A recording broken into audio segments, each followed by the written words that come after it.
Jet. Are you Decide. Cars don't have to. Conk?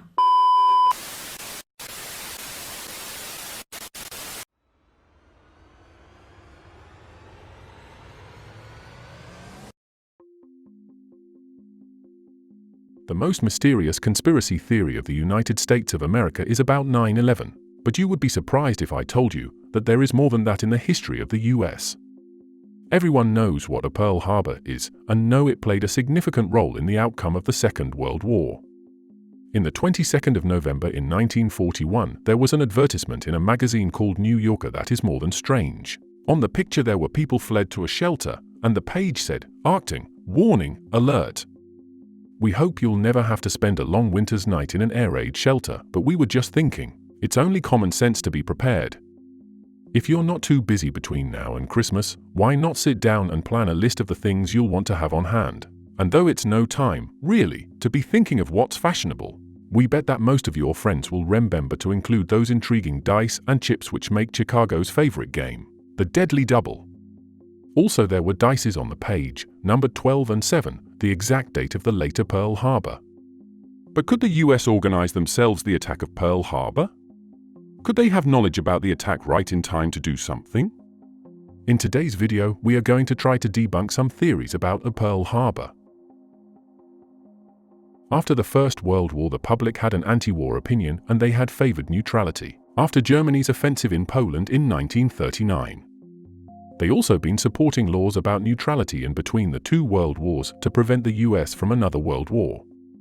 Roosevelt was all aware about the public opinion, but he was determined to intercept the victory of Germany. Roosevelt and the population sympathy of France and Great Britain could make an impact on the Congress, so they could deactivate the Neutrality Act, so they can provide loans and arms sales to nations in war. In 1940 France was losing, and by that Great Britain was as well. So Roosevelt had to make another step in order to help them. A peacetime draft has been made, and as it was obligatory to defend the nation, it was also a big step in the preparation to enter a Second World War. At the same time, the US supplied Great Britain 50 US destroyers from the era of the First World War in exchange for 99-year lease on 8 British naval and air bases in the Western Hemisphere. A background of the importance of this, that Germany and the US had a low-level naval war. This step made US be involved in the Second World War, and from now on they were taking part of it in a way. However, the neutrality didn't disappear from the opinion of the public. Roosevelt had enough votes in the Congress to declare the war, but he was not sure about that would be a famous decision. So the question was, how could the United States join the World War without the public opinion going against Roosevelt? In 1929, Henry Stimson shut down the MI-8 cryptographic operation with the reason of ethical considerations. By this, the US signals intelligence could face a setback, but secretly they continued the operation. That's why Japanese codes were broken by them, including Purple, but not the naval code D. Also, the US being hesitant of sharing decrypted messages with the Netherlands due to security concerns made their efforts harder, because they also faced manpower shortages. Although the Japanese code, named Purple, was used for diplomatic messages, was decrypted by the US. It was a 14-part message, and by decrypting the code, US could gain foreknowledge of Japan wanting to cut off diplomatic ties with the United States. By this, Roosevelt reviewed the message and made a conclusion that it means war. On the morning of Pearl Harbor, Roosevelt warned all the American bases, but the message only was received after the attack has begun. There is an accepted narrative that the US decoded all the messages late, and also Roosevelt warned the bases late, but it is worth to stop for a minute and think about it. This opportunity could have been a great way for Roosevelt to make the United States enter the war. As the Japanese Kido Butai was approaching Hawaii, there were unknown radio signals detected by the US. The SS Lurline identified unusual radio traffic, presumably from the Japanese fleet, using a telegraphic code which was not the Morse.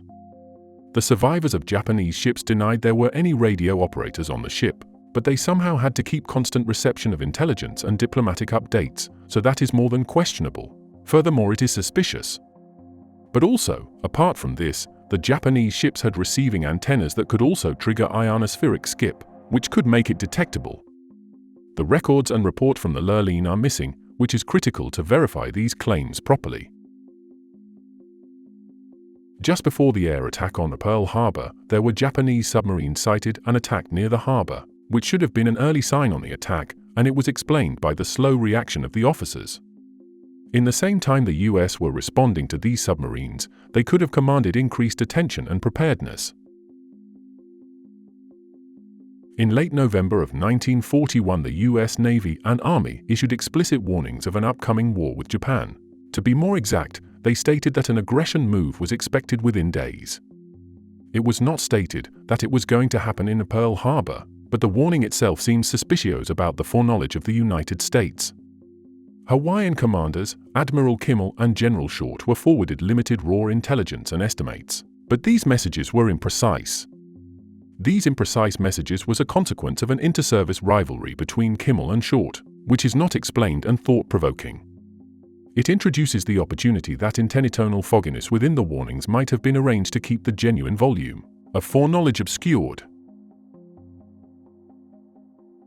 Dozens of documents related to Pearl Harbor have not yet been made public or could have been destroyed.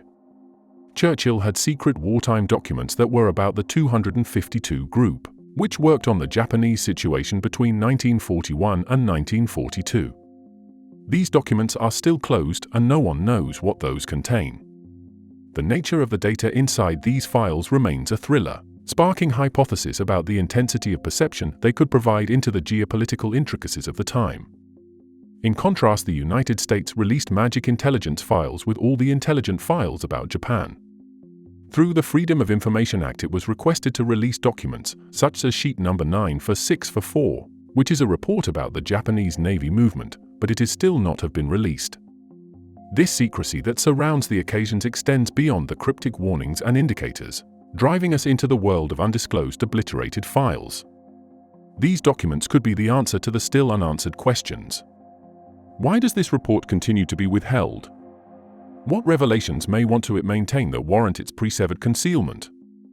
The void left through undisclosed and doubtlessly eliminated files becomes a canvas for speculation and conspiracies. As we navigate through the intricate web of historical events and covert activities, the mystery surrounding Pearl Harbor becomes even more puzzling. The intriguing clues, veiled warnings, and coded messages contribute to the speculation and conspiracy, prompting us to delve deeper into the secrets of that pivotal day and the background of it.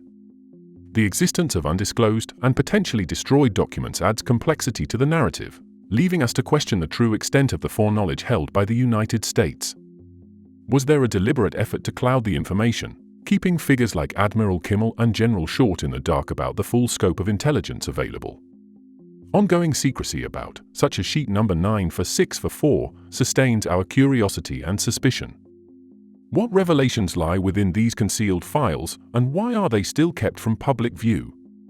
As we navigate the intricacies of history, it's hard not to entertain the idea that the story of Pearl Harbor may hold more complexity than initially presented.